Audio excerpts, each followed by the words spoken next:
Society has convinced you that if you don't have friends, something is wrong with you. You're antisocial, you're broken, you're missing out, you're lonely. But what if that's a lie? What if some people genuinely don't need friends, not because they're damaged, but because they're wired differently? What if solitude isn't loneliness? What if choosing to be alone is actually a sign of strength, not weakness? Today, we're challenging the most sacred belief of modern society, that everyone needs friends to be happy. Spoiler, they don't. And here's why. Reason number one, they're emotionally and intellectually self-sufficient. Most people need friends to validate their feelings, entertain them when they're bored, reassure them they're okay, fill the silence. People without friends, they do all of that for themselves. The difference? Friend-dependent person. I'm upset. I need to call someone. I need to talk this through. I need validation. Self-sufficient person. I'm upset. I'll journal. I'll process this alone. I'll figure it out myself. Neither is wrong. They're just different operating systems. The research. Psychologist Anthony Storr's book, Solitude, A Return to the Self, argues that Western culture has an unhealthy obsession with relationships as the only path to fulfillment. He studied highly creative, accomplished people. Many were solitary by choice. Newton, Beethoven, Tesla, Emily Dickinson. Few close friends, exceptional lives. The key insight? They weren't lonely, they were alone. There's a difference.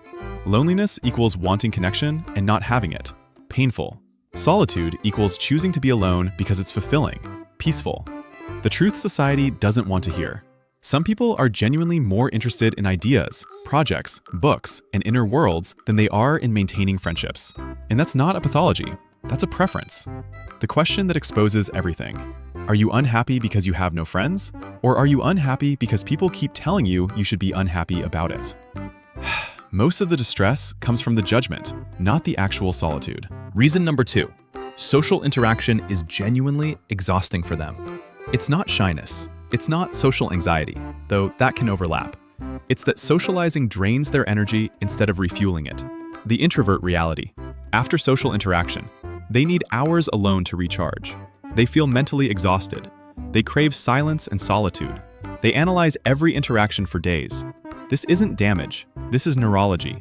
Dr. Marty Olson-Laney's research on introversion shows introverts have more active prefrontal cortexes and use more acetylcholine pathways, which support solitary activities.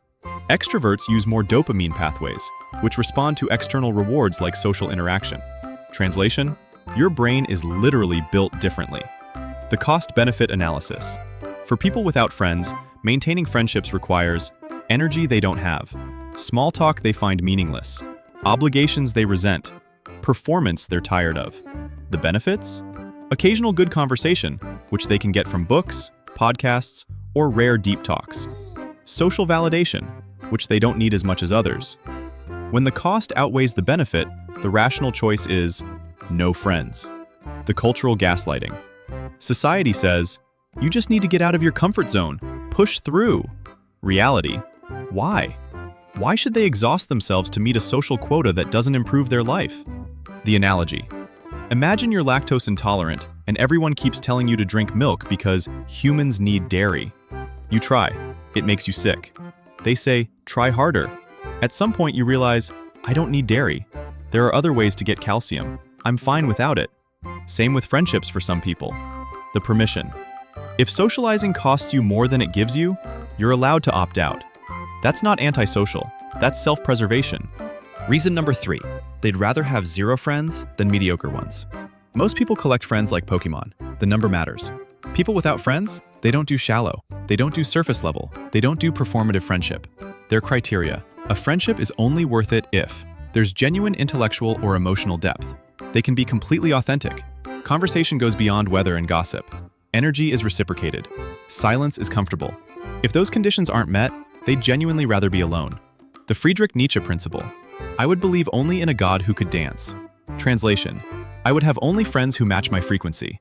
The math that doesn't work. Most friendships require pretending to care about things you don't care about, laughing at jokes that aren't funny, attending events you don't want to attend, small talk that makes you want to die inside. For many people, that's fine. It's the price of belonging. For others, that price is too high. The reveal. People without friends have often had friends and realized, this isn't worth it. They've done the birthday parties and group chats and weekend plans. And they discovered they were happier staying home with a book. That's not antisocial, that's discerning. The cultural lie. Society says quantity equals success. More friends equals better life. Reality for some, one deep connection every few years, greater than 50 shallow acquaintances requiring constant maintenance. The uncommon perspective. Most people are terrified of being alone because they've never learned to enjoy their own company. People without friends have mastered something rare, self-companionship. They're the friends they always wanted. Why settle for less? The hard truth. If you have to compromise who you are to keep friendships, those aren't friendships. Those are performances. And some people would rather stop performing. Reason number 4, they're done with the performance of friendship. Modern friendship is exhausting because it's become a performance. The hidden requirements. Like their posts, or you don't care. Reply to texts within acceptable time frame, or you're rude. Remember birthdays, or you're a bad friend. Attend their events, or you're not supportive. Maintain consistent contact, or the friendship fades. People without friends looked at this list and said, no thanks. The breakthrough realization. True connection doesn't require maintenance. You cannot talk to someone for 6 months and pick up where you left off. That's real friendship. Everything else? Social obligation wearing a friendship costume. The social media factor. Friendship became performative when it became public. You don't just have friends, you have to show you have friends. Post the group photo, tag everyone, caption it something cute, prove you're not alone. People without friends opted out of the entire game. The question that changes everything. If no one knew about your friendship, no social media, no witnesses, would you still maintain it? If the answer is no, that's not friendship, that's image management. The liberation. When you stop performing friendship, you realize how much energy you were wasting. Energy you can now put toward things that actually matter to you. The Marcus Aurelius wisdom. If you seek tranquility, do less. Or more accurately, do what's essential. For some people, friendship is not essential, and that's okay. The permission no one gives you. You don't owe anyone friendship. You don't owe anyone access to you. You don't owe anyone your presence, time, or energy, just because that's what people do.